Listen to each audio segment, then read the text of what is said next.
Egypt and Exodus. Today we'll be discussing Moses and the Israelites' journey to the Promised Land. The theme of Egypt and Exodus is slavery to sin.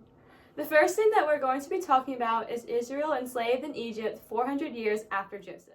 The theme slavery to sin is reflected in Exodus 1:14, where the word work is mentioned multiple times. In Hebrew, work means work in the field and worship and sacrifice to gods. So the Egyptians are trying to make the Israelites unfaithful Jews by making them work in the fields and worship their gods. The new Pharaoh didn't know Joseph, so he enslaves the Israelites and kills all of the baby males. One woman, to save her baby, places him in a basket, which she puts in the Nile River. Pharaoh's daughter finds the basket with the baby inside and raises him as her own. She names him Moses, which means to draw out of. One day, when he is older, he sees an Egyptian beating a Hebrew and kills the Egyptian and hides the body in the sand. When Pharaoh hears about this, he wants to kill Moses, so Moses flees to Midian. The next topic that we'll be talking about is the burning bush. In Midian, God appeared to Moses through a burning bush that was not being burnt from the fire. While Moses was tending sheep near Mount Sinai, God spoke to Moses from this bush, instructing him to lead the Israelites out of slavery in Egypt, marking the beginning of Moses' prophetic role. Now we'll be talking about the 10 plagues. While the Israelites were enslaved in Egypt, Moses was sent by God to convince Pharaoh to let his people go. The Pharaoh refused, so God implemented the 10 plagues. The first plague is when the Nile turned to blood. This showed God's control over water because Egyptians relied on the Nile for survival. Next, frogs overran the land, challenging Egyptians' fertility gods. Soon, gnats and flies swarmed, showing God's power over pests. Next, a deadly disease killed livestock, striking at Egyptians' wealth. Boils then came, which afflicted the people, targeting their health. Hail and fire came and destroyed most of all of the Egyptian crops, which defied Egyptian gods of nature. Locusts then consumed the remaining crops, bringing famine. Next, darkness covered the land, defying the sun god Ra. Finally, the firstborn of Egypt died, but the Israelites were spared by the blood of the Lamb. Each of these plagues revealed God's supremacy. To highlight the 10 plagues, we'll be talking about Exodus and the first Passover.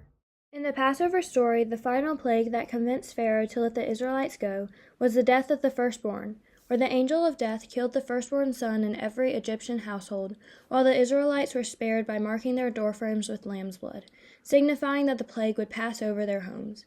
This event is a basis for the Passover celebration. To finally escape Egypt, the Israelites had to cross the Red Sea. As Moses, guided by God, leads the Israelites out of Egypt, Pharaoh's army chases them. They find themselves trapped between the Red Sea and the Egyptian army. Moses stretches out his hand over the sea as commanded by God, and a strong east wind blows, dividing the waters and creating dry ground with walls of water on both sides. The Israelites cross safely, but when Pharaoh's army follows, Moses stretches out his hand again, and the waters return, drowning the Egyptians. While the Israelites wander in the desert, God provides manna.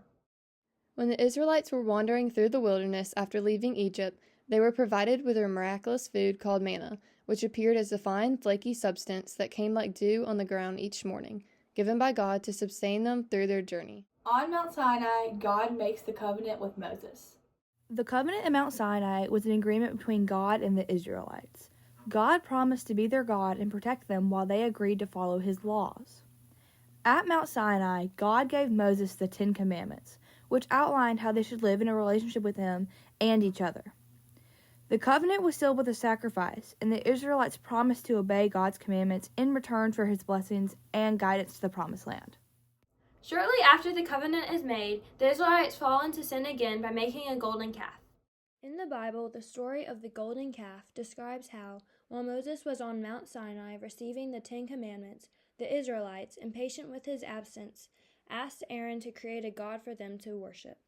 Aaron used their gold jewelry to make a golden calf idol, which they then worshipped, leading to Moses' anger and a severe punishment for the people upon his return.